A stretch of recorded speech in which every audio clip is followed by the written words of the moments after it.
नमस्कार किसान भाइयों, आज हम आए हैं पूसा अनुसंधान विभाग में वेजिटेबल साइंस डिवीज़न शाकीय विभाग संभाग, जिसमें कि डॉक्टर आर.के. यादव जी से बात करने, जो कि टमाटर पे पॉली हाउस कल्टीवेशन कर रहे हैं, यानी कि टमाटर की संरक्षित खेती कर रहे हैं।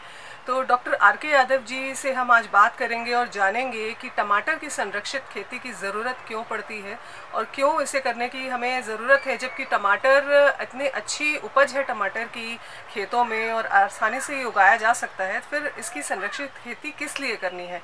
तो टमाटर की संरक्षित खेती के बारे में जानने के लिए हम डॉक्टर आर.के. यादव जी से बात करते हैं आज, जो हमें इसके बारे में बहुत सारी महत्वपूर्ण जानकारियाँ देंगे। तो सर, आप हमें बताइए कि हमारे किसान भाइयों को ये ज़रा बताइए कि टमाटर की संरक्षित खेती क्यों करनी होती है और इसके लिए क्या महत्वपूर्ण ज़रूरतें हैं और जो किन बातों का ख्याल उन्हें रखना चाहिए। मैं आपको बताना चाहूँगा संगीता जी कि जैसे आजकल आप देख रहे हैं कि मौसम में काफ़ी परिवर्तन हो रहा है, जिसको कहते हैं, सभी लोग जानते हैं कि क्लाइमेट चेंज हो रहा है, जिसमें गर्मी ज़्यादा बढ़ गई है, सर्दी में सर्दी ज़्यादा हो जा रही है, बारिश में बारिश ज़्यादा हो रही है, और हेल स्टार्म जिसको ओले कहते हैं, ओले भी काफ़ी अभी कुछ दिनों में ही देखने को मिले हैं कि काफ़ी ओले गिर चुके हैं। इससे काफ़ी किसानों को नुकसान हुआ होगा जो खुले में खेती कर रहे होंगे। तो इस बातों को ध्यान में रखते हुए धीरे धीरे समय ऐसा आ गया है कि संरक्षित खेती की आवश्यकता पड़ेगी किसानों को। बहुत से किसान संरक्षित खेती करना चाहते हैं, लेकिन बहुत सी उनको जानकारियाँ नहीं हैं, उनके अभाव में संसाधनों का अभाव है। लेकिन धीरे धीरे बहुत सी सरकारें इसमें अपना प्रयास कर रही हैं। केंद्र सरकार भी इसमें बहुत सारे संसाधन, बहुत सारी किसानों को जो सब्सिडी होती है वो प्रदान करती है, तो किसान उनका फ़ायदा उठाएँ और संरक्षित खेती की तरफ आएँ। इस खेती में सबसे बड़ा फ़ायदा क्या है किसानों को कि इनमें देखिए, एक उपज जो की बात करते हैं, इसमें उपज असीमित है। इसमें जैसे बाहर में की तुलना में सामान्य तौर से देखा जाए तो 3-4 गुना से लेकर के 10 गुना तक उपज ज़्यादा प्राप्त की जा सकती है। ये सबसे बड़ी इस खेती की विशेषता है। और दूसरी इसकी विशेषता है कि इसमें आप मौसम के इसमें डिपेंडेंट नहीं है कि जाड़े का ध्यान रखना है। इस तरह आप चाहें तो तरह तरह के इसमें स्ट्रक्चर बनाए जाते हैं, जो आप साल भर चाहे तो खेती, गर्मी में भी खेती कर सकते हैं, जाड़े में भी खेती कर सकते हैं, बारिश होगी उस समय भी किसान खेती कर सकता है। तो इसमें मौसम पे निर्भर नहीं रह पाता किसान, और साल भर खेती कर सकता है।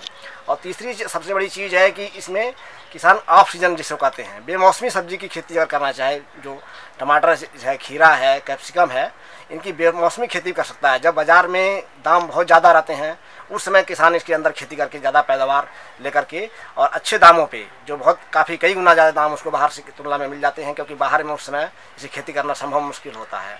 तो इन बातों का ध्यान रखेगा। इसके अलावा एक और बात बताना चाहूँगा किसानों को कि ये इसके लिए कोई जगह की भी नहीं है। आप किसी तरह की ज़मीन पे आप इसकी खेती कर सकते हैं, क्योंकि इसमें जो मीडिया होता है जिसमें उगाया जाता है उसको भी आप परिवर्तित कर सकते हैं।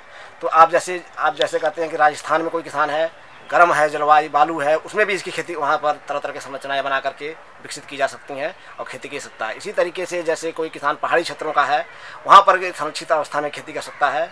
जो बर्फीले लेह लद्दाख के जगह हैं वहाँ के भी किसान इसके अंदर जो अपनी खेती कर सकते हैं।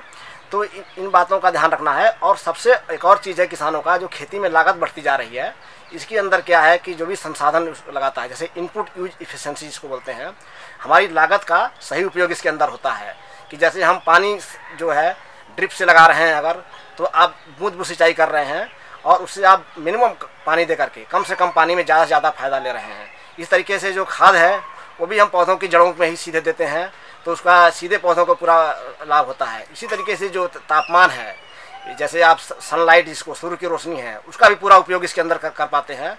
तो इन बहुत सी चीज़ों का के साथ साथ जो हमारे उत्पाद है, इसकी गुणवत्ता भी बहुत अच्छी होती है। इसकी जो गुणवत्ता है, इसमें यूनिफॉर्म होता है, एक जैसा आपका रंग इसका बहुत अच्छा इसमें आता है।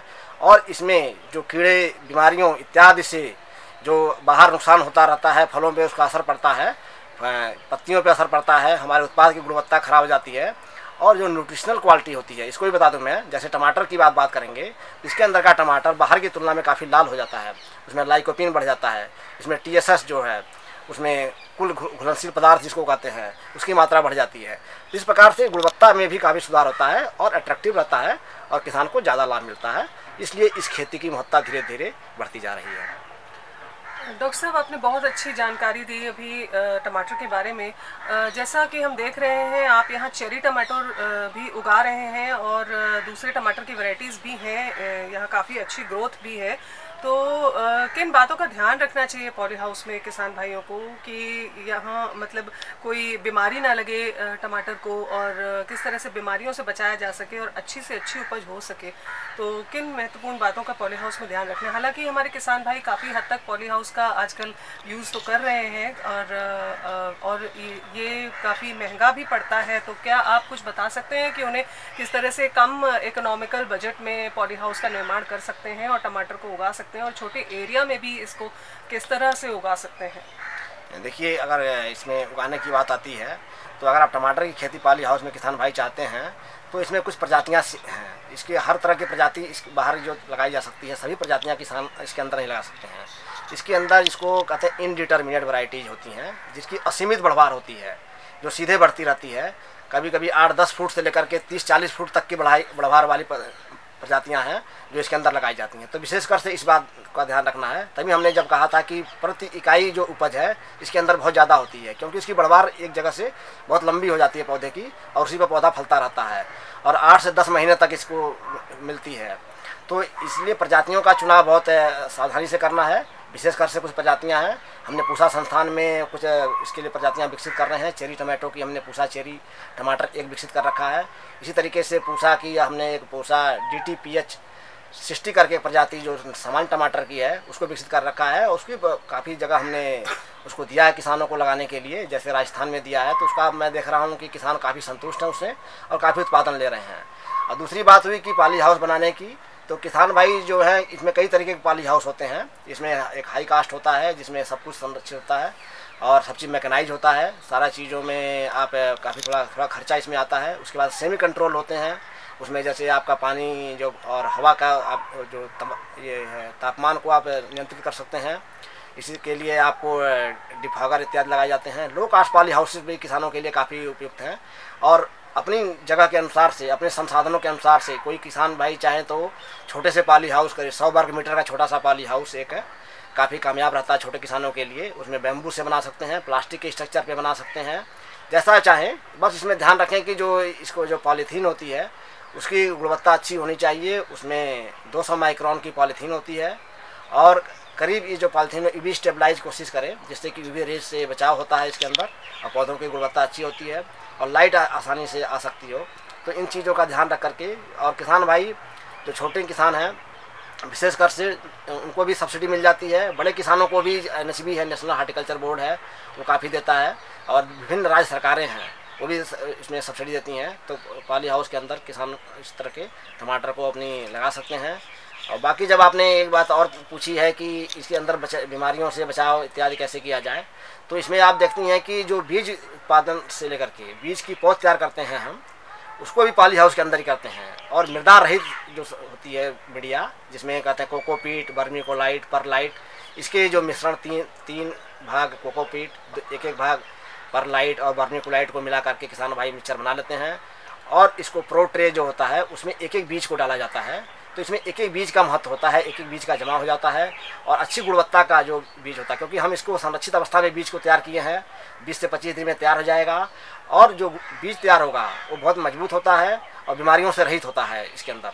तो उसी बीज को इसके अंदर लगाया जाता है, उसी से ध्यान दिया जाता है जब इसकी खेती करते हैं। तो हम देखते हैं कि जो साइड में जो ब्रांचें हैं, शाखाएँ जो आती हैं, जो पैरेलल शाखाएँ बढ़ती हैं, उन शाखाओं को हम नियमित पूरे फसल के दौरान निकालते रहते हैं। तो हाथ से ही पिंचिंग कर लेते हैं और केवल एक तना जो होता है उसको हम बढ़ने देते हैं। तो एक ही तना इसमें बढ़ता रहता है और शाखाएँ जो समानांतर शाखाएँ हैं उनको हम निकालते रहते हैं। तो इससे हमारा पौधा असीमित बढ़ता रहता है और नीचे से फल हमारे तैयार होते रहते हैं।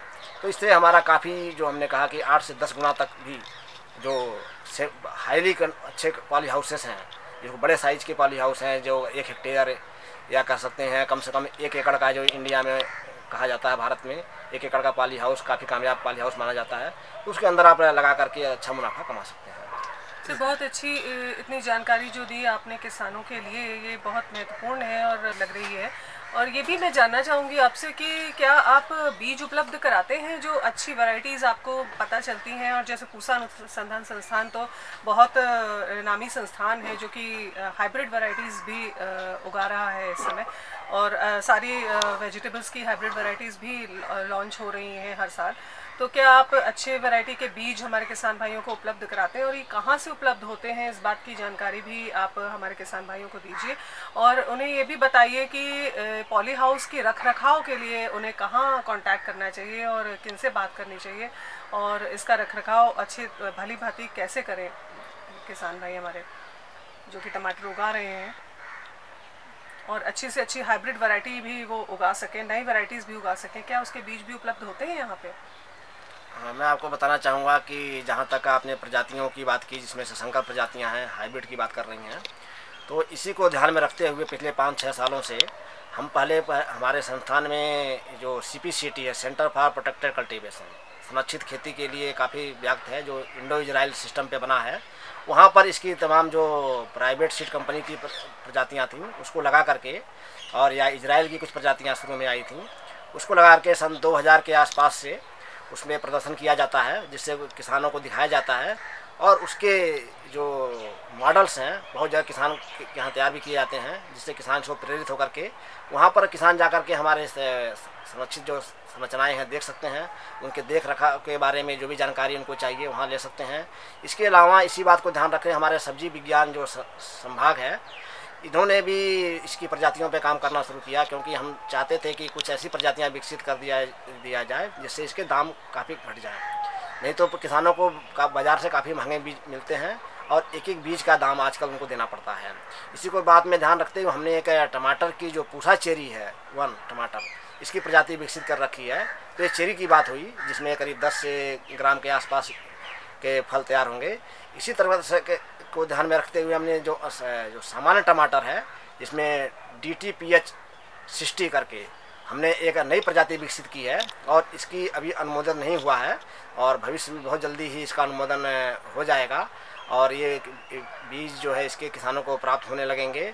लेकिन इसी बात को ध्यान में रखते हुए पिछले 5 सालों से मैं प्रयास में हूँ, और मैंने इसको विकसित कर लिया है, और मैं इसको कोशिश करूँगा कि जितनी से जल्दी ये अनुमोदित हो जाए और हमारे किसानों को इसका बीज प्राप्त होने लगे। तो और किसान भाई जो इसके अंदर जो भी जानकारी आप लेना चाहते हैं, कभी भी अगर आए पूसा संस्थान में आ सकते हैं, तो हम आपके लिए हमेशा तत्पर हैं। जो भी इसके रख रखाव से संबंधित, इसमें विशेषकर से ध्यान रखना है कि जब भी आप पॉली हाउस लगाएं, इसमें डबल डोर होता है, 2 दरवाजे होते हैं, जरूर लगाने चाहिए, क्योंकि एक दरवाज़ा लगाने से कभी कभी कीड़े इत्यादि हमारे द्वारा ही आते हैं। क्योंकि इसके अंदर शुरुआत में अगर आपने सही से व्यवस्था कर रखी है तो कीड़े इत्यादि आने की संभावना नहीं रहती है, क्योंकि आपने सर आपने काफ़ी जानकारी दी हमारे किसान भाई को। आप ज़रा ये भी बताइए कि इसको उगाने के बाद इसका बाज़ार कहाँ पे अच्छा उपलब्ध है, कहाँ पे किसान भाई इसे बेच सकते हैं और अच्छे दाम उन्हें मिल सकते हैं?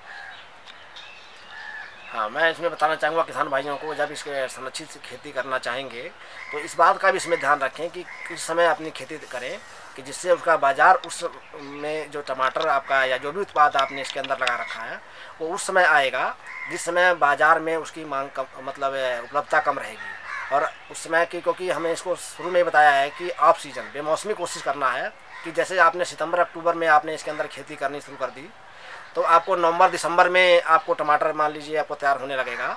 तो दिसंबर के महीने या जनवरी के महीने में जो बाहर में टमाटर नहीं हो पाता है और उसका दाम बहुत ज़्यादा रहता है, उस समय आप अगर खेती करेंगे तो हमारा जो टमाटर अंदर का तैयार हुआ है तो उसमें आपको आसानी से बाज़ार में मिल जाएगा इसका दाम, इसका और कई गुना आपको दाम मिलेगा। अगर सामान टमाटर का दाम 8 से 10 रुपये मिलता है तो इसको 40-50 रुपये में आसानी से बिक जाएगा। इसी प्रकार से जो मैं किसान भाइयों को बताऊंगा कि इसकी खेती को इस तरीके से नियंत्रित करें कि आप जो जून जुलाई के महीने में टमाटर बाहर बहुत नहीं हो पाता है, बारिश की वजह से ख़त्म हो जाते हैं, तो उस समय आपके अगर संरक्षित क्षेत्र के अंदर, संरक्षित संरचना के अंदर आपने इसकी खेती कर ली है और जून जुलाई अगस्त के महीने में आपका टमाटर उपलब्ध है, तो आपको अच्छा बहुत दाम मिलने की संभावना है और कई गुना आपको मुनाफा हो जाएगा। और साथ साथ में किसान भाइयों में ये भी कहूँगा कि जो टमाटर की पैकिंग, इसको पैकेजिंग और ग्रेडिंग, एक आकार के एक रंग के टमाटर को आप बिक्री करिए। आपको देखना है कि आपको किस लिए उसको उगाना है, आपको पास की बाज़ार के लिए करना है या दूर की बाज़ार के लिए करना है, उसी के अनुसार आप उसकी तुड़ाई करेंगे। उसका रंग कितने समय में बदलता है, इस बात को ध्यान रखते हुए आपकी तुड़ाई साइज और आकार के आसार से और आधा किलो की 1 किलो की छोटे पैकेट्स में सील करके आप पैकेजिंग मशीन आती हैं, उनको अगर पैकेट में सील कर देंगे तो आपके उत्पाद की गुणवत्ता और बढ़ जाती है, उसकी सेल्फ लाइफ बढ़ जाती है, मतलब वो ख़राब नहीं जल्दी होता है, कई दिन 2 दिन 3 दिन ज़्यादा चलेगा जो सामान्य टमाटर के तुलना में। तो इन बातों को भी अपने अपने जो विपणन है, मार्केटिंग है, इसमें अपनाना है और धीरे धीरे आपको ज़्यादा मुनाफा कमाने की तरफ अग्रसर होना है। सर, आपने बहुत अच्छी जानकारी दी किसान भाइयों को, और उम्मीद है हमारे किसान भाई इन जानकारी को लेकर अगले सीज़न में टमाटर की अच्छी संरक्षित खेती कर सकेंगे और अच्छी उम्दा क्वालिटी के टमाटर अपने खेत में उगा सकेंगे। सर, बहुत बहुत धन्यवाद आपका, और कृषि विज्ञान संभाग को भी कि हमारे लिए हमारे किसान भाइयों को इतनी मदद पहुंचा रहे हैं आप। और मैं अपने किसान भाइयों को ये संदेश देना चाहूँगी कि टमाटर की अच्छी से अच्छी उपज करें और संरक्षित खेती के द्वारा इसकी अच्छी से अच्छी वैरायटी उगाकर हमारे सब्जी विज्ञान संभाग का भी नाम ऊंचा करें और खेती में भी आपको काफ़ी लाभ प्राप्त हो। धन्यवाद।